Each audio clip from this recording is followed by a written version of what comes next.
একটি নিঃসন্তান দম্পতি, এক নিষ্পাপ মা, যার একটাই দোয়া ছিল, হে আল্লাহ, একটা সন্তান দাও, আমি তাকে তোমার রাস্তায় উৎসর্গ করব। আর ঠিক তখনই ঘটল এক অলৌকিক ঘটনা। চিকিৎসক জানালেন সে মা হতে চলেছে। কিন্তু কিছুদিন পর সেই গর্ভবতী নারী মৃত্যুর কোলে ঢলে পড়ে। ডাক্তাররা বলে ভ্রূণ গায়েব, হয়তো গর্ভপাত হয়েছে। সেই নারীর জানাজা হলো, দাফনও সম্পন্ন। কিন্তু 3 দিন পর গ্রামের কবরস্থান থেকে ভেসে আসতে লাগলো এক শিশুর কান্না। প্রথমে কেউ বিশ্বাস করেনি। দ্বিতীয় দিন একজন বৃদ্ধ মুয়াজ্জিন বলেন, আমি কসম করে বলছি এটা কোনো ভূত নয়, এটা একজন নবজাতক শিশু কাঁদছে। তারপর খোঁড়া হয় কবর, আর চোখের সামনে খুলে যায় আসমানের দরজা।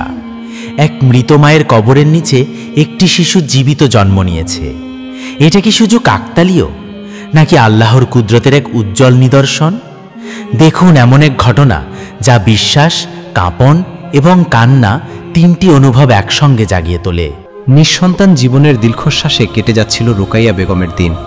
বয়স 35 পার হলেও তার কোলজোড়া ছিল শূন্য। কত রাত সে আল্লাহর দরবারে কান্না করে কেটেছে, কত শুকরানা, কত নফল রোজা, সবই শুধুমাত্র একটি সন্তান পাওয়ার আশায়। তার স্বামী আজিজ সাহেব একজন সাধারণ দিনমজুর হলেও স্ত্রীকে খুব ভালোবাসতেন। দুজনে একসাথে দুঃখ সয়ে চলতেন, তবে সন্তান না থাকার বেদনা দুজনকেই প্রতিনিয়ত পড়াত। একদিন হঠাৎ গ্রামে একটা বড় মাহফিল হয়।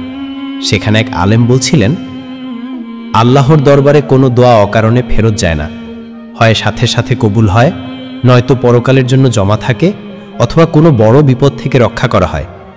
ধৈর্য ধরো, আল্লাহ সব দেখেন। রুকাইয়া সেই রাতেই তাহাজ্জুদের নামাজে দাঁড়িয়েছিল।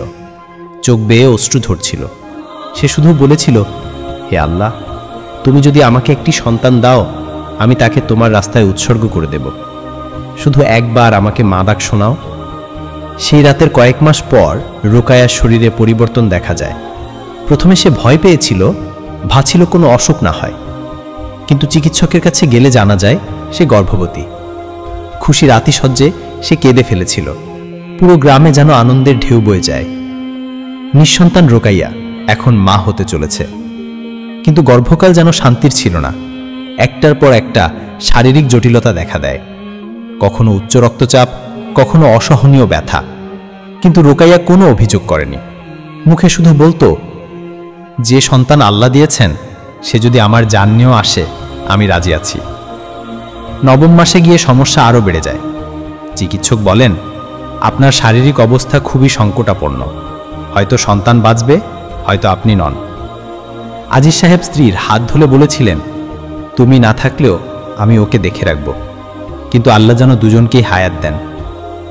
অবশেষে সেই রাত আসে। কালো, অন্ধকার, ঝড়ো বাতাসে কাঁপছিল চারদিক।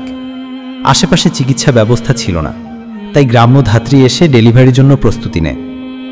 রাতের একদম গভীর সময় হঠাৎ চিৎকার দিয়ে ওঠে রুকাইয়া। প্রচণ্ড রক্তক্ষরণ শুরু হয়। ধাত্রী মাথা নিচু করে বলে, আমরা চেষ্টা করেছি, কিন্তু মা বাঁচেনি। ঘর জুড়ে তখন কান্নার রোল। রুকাইয়ার নিথর দেহ পড়েছিল কাঠের খাটে। আজিজ মাথায় হাত দিয়ে বসেছিল, যেন সবকিছু থেমে গেছে তার জন্য। কিন্তু অবাক করার মতো কথা, ধাত্রী বললেন, সন্তান তো এখনো আসেনি, বাচ্চা কোথায় গেল? কেউ কিছু বুঝতে পারল না। অনেক খোঁজাখুঁজির পরও গর্ভে কোনো শিশু পাওয়া গেল না। ডাক্তার পরে জানালেন, একটা বিরল জটিলতার কারণে গর্ভপাত হয়েছে এবং সম্ভবত গর্ভের ভ্রূণ দেহ থেকে বের না হয়েই মৃত হয়ে গেছে। তবে আল্লাহর কুদরত যে কিভাবে কাজ করে তা তো এখনো বাকি। রুকাইয়ার দাফনের ব্যবস্থা করা হয়। পরদিন সকালে জানাজা শেষে তাকে গ্রামের কবরস্থানে দাফন করা হয়। চোখের জলে ভিজে যায় দাড়ি আজিজের। তিনি শুধু বলেছিলেন, হে আল্লাহ, তুমি যাকে নিয়েছ তাকে রহম করো। কিন্তু কবরেই যেন অন্য এক রহস্য লুকিয়েছিল। কেউ জানে না ঠিক কবে, কিভাবে সেই কবরে শুরু হয়েছে আরেকটি জীবনের যাত্রা। রুকাইয়ার দাফনের 5 দিন পর গ্রামে একটা অদ্ভুত ঘটনা ঘটতে শুরু করল। ঠিক যেন ভোরের আগে গভীরে নিশীথে কবরস্থান থেকে ভেসে আসছিল এক মৃদু শব্দ। প্রথম দিন কেউ গুরুত্ব দেয়নি, কিন্তু দ্বিতীয় দিন কবরের পাশ দিয়ে যাওয়া একজন বৃদ্ধ মসজিদে গিয়ে বললেন, আল্লাহর কসম, আমি কান খুলে শুনেছি, কারো আর্তচিৎকার নয়, বরং নিষ্পাপ কোনো কণ্ঠ যেন কাঁদছে, এক শিশুর মতো। লোকজন প্রথমে হেসেই উড়িয়ে দিল। বৃদ্ধ বড় হয়েছে, এখন কল্পনায় শব্দ শোনে, বলল কেউ। তবে এমনটাই হওয়ার কথা ছিল না। তৃতীয় রাত, মসজিদের মুয়াজ্জিন ফজরে আজান দিতে যাচ্ছেন, পাশেই কবরস্থান। হঠাৎ থমকে গেলেন। সেই মুহূর্তে তিনি স্পষ্ট শুনলেন নামাজের সময় যেন কারো কোমল ক্ষীণ আর্তনাদ ভেসে আসছে, ছোট ছোট থেমে থেমে শব্দ। কাঁদছে কেউ, কবর থেকে। তিনি আর দেরি করলেন না, মাইকে ঘোষণা দিলেন, ভাইয়েরা, আল্লাহর কসম করে বলছি, কোনো শিশু কবর থেকে কাঁদছে, কিছু একটা রহস্য আছে, চলুন সবাই গিয়ে দেখি। সেই ভোরেই গ্রামের অর্ধেক মানুষ মশাল হাতে ছুটে গেল কবরস্থানে। প্রথমে সবার দৃষ্টি পড়ে রোকাইয়ার কবরের দিকে, কারণ তার মৃত্যুর পর থেকে এই অদ্ভুত ঘটনা। সবাই চুপচাপ দাঁড়িয়ে, বাতাস থেমে গেছে যেন। এক বৃদ্ধ বলল, আমি এই কবর খুঁড়ে দেখব, যদি কেউ আপত্তি না করেন। আজিজ চোখে পানি নিয়ে শুধু মাথা নাড়ল। মাটি খোঁড়া শুরু হলো। এক স্তর, দুই স্তর। হঠাৎ করেই ঘটে গেল কিছু যা কেউ কখনো কল্পনাও করেনি। মাটির নিচে একটা নরম কাপড় দেখা গেল, সাদা চাদর। চাদরটা সরাতেই দেখা গেল মায়ের কবরের মাঝখানে ছোট্ট একটি শিশু, জীবিত, কাঁদছে। কেউ কথা বলতে পারছে না, কেউ দৌড়ে পালিয়ে গেল ভয় পেয়ে, আবার কেউ সেজদায় পড়ে গেল। এমন অলৌকিক দৃশ্য। একজন বলল, এই কবরই তো দাফন করা হয়েছিল রোকাইয়াকে, সেই কবরে এখন একটি শিশু, এ যে আল্লাহর কুদরত। আজিজ ছুটে গিয়ে কোলে তুলে নিল শিশুটিকে। শিশুটি তখনও কাঁদছে, কিন্তু শরীর গরম, জীবনের স্পন্দন পরিষ্কার। অথচ এখানে তো না কোনো বাতাস ঢোকে, না আলো। একজন ভয় আর বিস্ময়ে বলল, এই শিশুটি রোকাইয়ার গর্ভেই ছিল, তাই তো, কবরেই সে জন্ম নিল। শুনেই যেন পুরো গ্রামে গুমট নেমে এলো। কে এই শিশু? কবরের ভিতর কিভাবে সে বেঁচে রইল? কিভাবে দুধ পেল? কিভাবে দম নিল? বৃদ্ধ এক আলেম, যিনি তখন পাশে দাঁড়িয়েছিলেন, বললেন, হে মুসলিমগণ, এ শিশু কোনো সাধারণ শিশু নয়, সে আল্লাহর নিদর্শন। হয়তো রোকাইয়ার দোয়া কবুল হয়েছিল, আল্লাহ তার কোলের খালি ডাক শুনেছেন আর সন্তানের জন্ম দিয়েছেন কবরেই, যেন তার কুদরত বুঝে মানুষ। পুরো গ্রামে ছড়িয়ে পড়ে এই ঘটনা। আশেপাশের ৩-৪টি গ্রাম থেকেও মানুষ ছুটে আসে শিশুটিকে দেখতে। কেউ বলে এ শিশু বড় হয়ে বড় আলেম হবে, কেউ বলে সে একজন ওলি হবেন, আবার কেউ বলে এই শিশু কোনো রহস্যময় বার্তা নিয়ে এসেছে। আজিজ নাম দিল নুরুল হায়াত, অর্থাৎ জীবনের আলো। কিন্তু বিস্ময়ের এখানেই শেষ নয়। শিশুটিকে ঘিরে একের পর এক অদ্ভুত ঘটনা ঘটতে থাকে। সে কখনো চিৎকার করে না, শুধু মাঝে মাঝে কবরের দিকেই তাকিয়ে থাকে। একদিন আজিজ নিজেই বলল, আমি ঘুমিয়েছিলাম, হঠাৎ দেখি রুকাইয়া আমার স্বপ্নে এসে বলছে যে আমার সন্তানকে আল্লাহ তোমার কোলে দিয়েছেন, সে যেন মানুষের জন্য আলোর পথ হয়। এরপর থেকেই শিশুটিকে ঘিরে এক নতুন ভাবধারা তৈরি হয়। কেউ তাকে আল্লাহর নিদর্শন, কেউ নবী ঈসার যুগের বার্তা বলে। যদিও আজিজ প্রতিদিন আলেমদের অনুরোধ করেন, তোমরা ওকে মানুষ হিসেবে দেখো, ফেরেশতা নয়। তবে সবচেয়ে বিস্ময়কর ঘটনাটি ঘটে তার প্রথম জন্মদিনে। গ্রামে মেহফিল আয়োজন করা হয়, অনেক আলেম, হাফেজ ও কারি আসেন। আজিজ সাহেব কোল থেকে শিশুটিকে নামিয়ে মাটিতে বসান। সবাই চুপচাপ। ঠিক তখনই সে মুখ খোলে। প্রথম শব্দ যেন সবার কানে বজ্রের মতো বাজে, আম্মু। পুরো গ্রাম স্তব্ধ। কেউ হাঁ করে তাকিয়ে থাকে, কেউ কান্নায় ভেঙে পড়ে। শিশুটি এরপর বলে, আম্মু, জান্নাতে ভালো আছো? আমি এসেছি দুনিয়ায় আল্লাহর ইচ্ছায়। কে তাকে শেখালো এই কথা? মাত্র 1 বছরে এমন স্পষ্ট উচ্চারণ? শিশুটি এরপর বলে, মানুষ মাটি থেকে জন্ম নেয়, আমি জন্ম নিয়েছি মাটির ভেতর থেকে, যেন তারা বোঝে আল্লাহর কুদরতে কোনো সীমা নেই।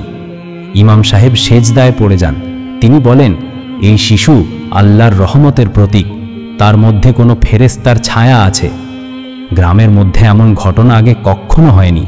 পত্রপত্রিকা, টেলিভিশনের লোকজন ছুটে আসে, মিডিয়াও খবর ছাপে।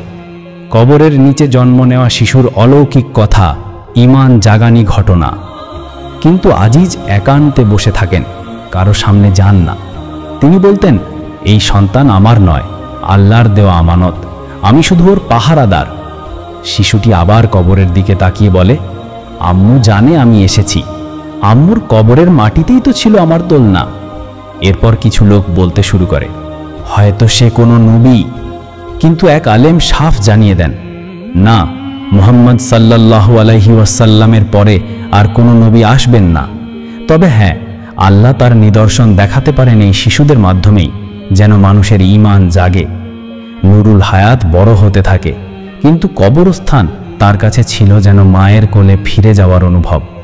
সে প্রায় সেখানে গিয়ে বসে থাকত, মাঝে মাঝে চোখ বন্ধ করে বলে উঠত, এই পৃথিবীর চেয়ে মাটির নিচে ছিল আলো বেশি, কারণ সেখানে ছিল মায়ের দোয়া আর আল্লাহর কুদরত। নুরুল হায়াত এখন আর ছোট নেই, সে বয়সে মাত্র 6, কিন্তু জ্ঞানে ও ভাবনায় যেন 60 বছরের একজন সাধক। তার মুখে কোরআনের আয়াত উঠে আসে এমনভাবে যেন প্রতিটি শব্দ সে হৃদয়ের গভীর থেকে অনুভব করে। কে তাকে শিক্ষা দিল? কেউ জানে না। তাকে কোনো মাদ্রাসায় পাঠানো হয়নি, তবুও সে যেসব আয়াত পড়ে তা অনেক আলেমেরও মুখস্থ নেই। কিন্তু আশ্চর্যের বিষয় হলো, নুরুল হায়াত কখনো অহংকার করেনি, কখনো জ্ঞান নিয়ে গর্ব করেনি, বরং সে বারবার বলতো, আমি তো শুধু মাটির নিচ থেকে উঠে আসা এক নিদর্শন, যাতে মানুষ বুঝতে পারে যে আল্লাহ যাকে চান, যেভাবে চান, তাকেই দুনিয়ার আলো দেন। তার কথা, ব্যবহার, চিন্তা এমনই হৃদয়গ্রাহী ছিল যে আশপাশের বহু যুবক বদলে যেতে লাগলো। যারা নামাজ পড়তো না, তারা এখন প্রতিদিন মসজিদে আসে। যারা মাদক সেবন করত, তারা চোখের পানি ফেলে তওবা করে। একবার একজন সাংবাদিক এসে জিজ্ঞেস করলেন, তোমার কাছে আল্লাহ কি চান?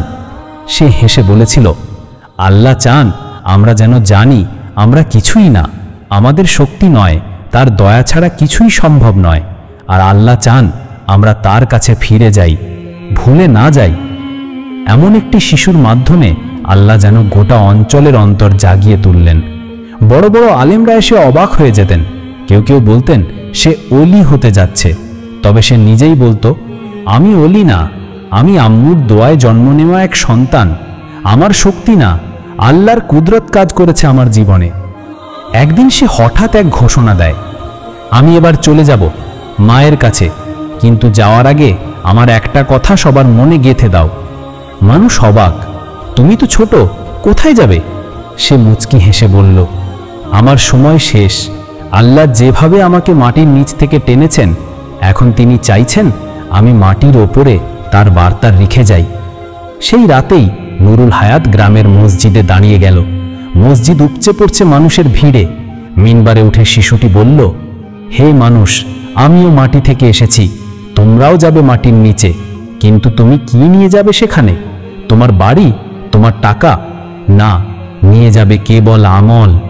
আমার মা তার জীবনে শুধু দোয়া করেছিল, সেই দোয়ার কুদরত তোমরা চোখে দেখেছ। এখন তোমরাও দোয়া করো, ফিরে এসো আল্লাহর দিকে। তার এই সংক্ষিপ্ত খুতবা যেন আকাশে গর্জে উঠেছিল। লোকজন কাঁদতে থাকে, কেউ সেজদায় পড়ে যায়, কেউ হয়তো জীবনের প্রথমবার আল্লাহর নামে কেঁদে ওঠে। তারপর ঠিক ভোরবেলা আজিজ সাহেব চুপচাপ ঘরে আসেন।